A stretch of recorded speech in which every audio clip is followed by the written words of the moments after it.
Dear Prime Minister Rama, dear Commissioner Simpson, dear guests, ladies and gentlemen, first of all, I'd like to welcome Prime Minister Edi Rama and express gratitude to him for being with us at this important event. Albania and Azerbaijan are two friendly countries. We actively cooperate in different areas. We have a very active political dialogue, and my meetings with Prime Minister have a regular agenda in Albania, in Azerbaijan, on the sidelines of different international events. We support each other in international institutions and also work actively on energy security issues. Albania played a very important role in implementation of the Southern Gas Corridor project and continues to play an important role as a member of TAP team. And now we are discussing different aspects of our energy cooperation. And I'm sure that during today's discussions with Prime Minister, we will address all the outstanding issues. I'd like also to express gratitude to Madam Commissioner Simpson for visiting us again. As you know, Commissioner Simpson and Minister of Energy of Azerbaijan are the co-chairs of the Advisory Council of Southern Gas Corridor, and they play an important role in bringing the big team and growing team together. And of course, important role of EU in implementation of all our plans. And of course, Azerbaijan-EU cooperation on energy diversification, on energy security issues, I think created absolutely new geography of supplies. During many advisory councils in the previous years, we always addressed the issue of energy security. And Azerbaijan's position was very consistent, that we considered it as an important factor of national security of every country. And of course, when we were talking about diversification, our position always was and is that it must be diversification not only of supply routes, but also sources. And today's geopolitical situation in Eurasia proves that exactly what we needed to do. And in case of Azerbaijan, Southern Gas Corridor is absolutely new route with now many extensions and interconnectors, and Azerbaijani gas is a new source. So here in this format and in the projects which we initiated, we see full implementation of energy diversification issues. Since we met last time, a year ago, here in Gülistan Palace, there have been several important milestones. And as usually, during the advisory council meetings, the group reviews what has been done and sees what additionally must be done to tackle all the outstanding issues, and most important, plans the future mutual and common steps. One of the important events during the last year period was beginning of commercial production of natural gas from Absheron gas condensate field in the Azerbaijani sector of the Caspian Sea. This was the second largest discovery of huge gas deposits after Shagdanis. And actually, Absheron gas condensate field will be also a resource base for our future energy diversification projects. The first phase of Absheron project have been approved, and we expect annual production at a level of 1.5 billion cubic meters. And when we agree on the second phase, that will add additional from 4 to 5 BCM, which will also be channeled, most of it, on the international markets. Another important achievement, I would say, is that Azerbaijan last year started to supply natural gas to 2 more countries, namely Hungary and Serbia, thus expanding the geography of our supplies in Europe. And today Azerbaijan is supplying natural gas to 8 countries. 6 of them are European countries. And of course, interconnectors projects which have been inaugurated last year in Europe. First, they were generated by Southern Gas Corridor project, and second, they will allow us to continue our efforts in order to embrace as many destinations in Europe as possible. Demand for Azerbaijani gas is here, resources we have, transportation routes exist, and by the way, during the active communication with our Turkish friends during the last year, we agreed on using through Turkey the Trans-Balkan gas pipeline system, and this is, I would say, diversification inside the diversification project. And there can be many more other alternatives and many more options, because all of them serve the common goal, how to address with maximum efficiency issues of energy diversification and energy security. Azerbaijan, I think, already proved to be a reliable partner. Our word means the same as our signature, and all the plans which we've put in front of ourselves, I'm sure will be implemented, because only the performance of the last year demonstrates that. Another important moment for our energy project is that the company from the friendly United Arab Emirates, ADNOC, became a shareholder of Absheron project, and we welcome that. Welcome to the team, and that will add additional financing and also expertise, and will enlarge international cooperation. We have requests from many energy companies to work with us, and all of them are being reviewed based on the performance and based on our energy agenda. With respect to our future plans, of course, today it will be discussed broadly, but I just want to mention some of them. First of all, we expect beginning of production of natural gas in the first quarter of next year from Azeri-Chirag-Güneşli deep gas project. This is a very promising structure with a very large deposit. For many years, Azeri-Chirag-Güneşli is a main source of our oil exports. And now with these huge gas deposits, which we already agreed with our partners to explore, that will be additional contribution. In the beginning, the production is planned at around 500 million cubic meters, but it will grow maybe 3, 4, maybe 5 times within several years, being additional source to gas supply along with Shah Deniz and Absheron.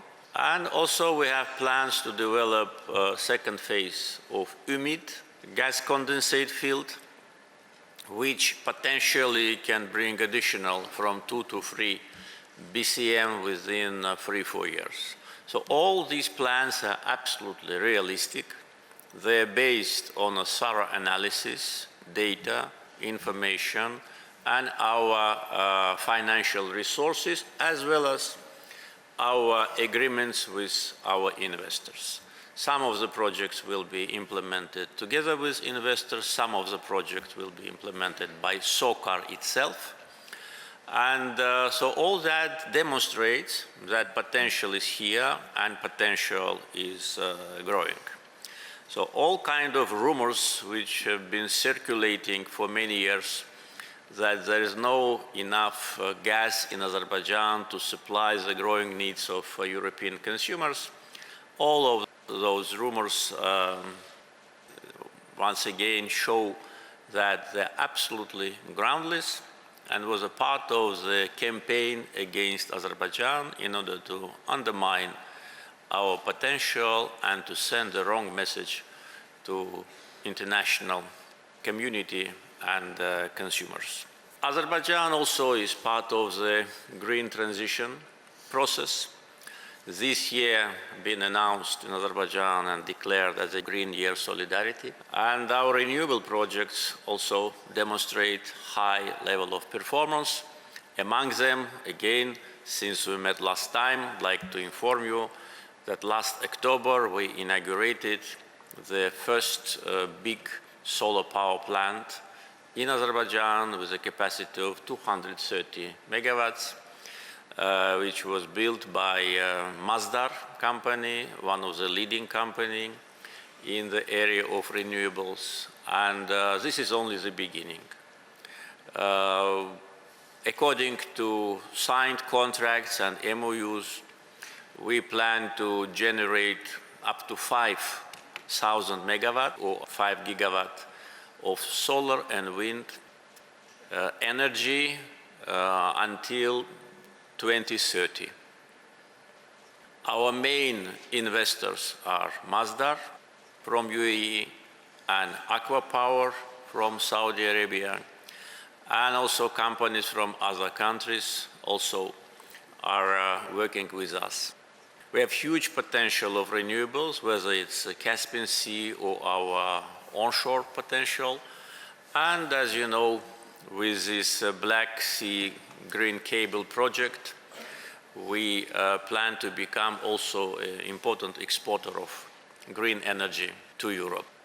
And it is already decided that it will be an integrated project from wind farms in the Caspian Sea with the new transmission lines all the way down to Europe under the Black Sea. So these are the plans, and of course, the more renewable sources we have, the more natural gas we will save, which now we use for electricity, and that will be additional contribution to Southern Gas Corridor. Southern Gas Corridor operates already for 3 years. It is a really success story. It is one of the biggest infrastructure projects in Eurasia. Integrated pipeline system of the length of 3,500 kilometers. This project is a project of energy security and a project of cooperation, because without cooperation between all the countries which are situated on route of the Southern Gas Corridor, it would have been possible to implement this project. So we come to an important point where we see energy and fossil fuels as an instrument and a means to build partnership and cooperation. And last point on fossil fuels issues. We now see a kind of a trend that fossil fuel is something which brings only problems. We need to be fair, and also need to be fair with the countries rich with oil and gas. It is not the fault of these countries that they have oil and gas. They must not be blamed for that and discriminated. I think the performance of the countries with fossil fuels must be judged by how they address the issue of environmental protection, how they address the issue of green transition, and only after that, after fair analysis, the judgment can be made about these countries. Otherwise, we will see kind of a dividing lines between oil and gas producers and those who do not have these resources. And talking about that, of course, I'd like also to draw your attention to the issue of financing, taking into account that we have representatives of the leading financial institutions of the world here at this table. The financing of the expansion of Southern Gas Corridor and any other project related to natural gas must be done in such a way not to undermine our main target. There was and there is a big demand from Europe for Azerbaijani gas. We've been approached by many countries. As I said, 6 already are recipients of our natural gas. There are several more where we have negotiations. And the gas is needed, and we have resources, we have infrastructure. And I think that the financing from European financial institutions, at least, of this project must be done based on a realistic approach and should not be overshadowed by a general anti-fossil fuel trends. We all know what is happening. Azerbaijan, as I said, is in active phase of green transition, but at the same time, no one can ignore the fact that without fossil fuel, the world cannot develop, at least in the foreseeable future. And the last point, Azerbaijan has the honor to be a host country for COP29. As soon as the decision was made in last December, immediately we've been attacked by different NGOs, media, etc., only for one reason, because we have oil. And that was considered to be our biggest fault. So as I say, it's not a fault, it's a gift from the God. But we've been attacked that how can a country rich with fossil fuel be a host of COP? And let's look at it from different angle. Yes, we have enough oil, we have enough gas, we can live without renewables for coming 100 years. All our reserves are proven, everybody knows that. But the fact that we wanted to host this global event on climate change demonstrates our will. We must be praised for that and not attacked. We did not do anything wrong, but as soon as the decision was made, immediately we faced a coordinated, consolidated, and very unfair attack on us. There have been many attacks on Azerbaijan in the previous years. We have a very thick skin. We can protect ourselves, but I just want to inform you that the decision, and unanimous decision, to organize COP29 in Azerbaijan is a sign of respect of international community to our country, and our willingness to be a host and to contribute demonstrates our green agenda. So I will conclude now, and once again, thank you for being with us, and using this opportunity, I'd like to invite you all to be our partners on this important journey to COP29. Thank you.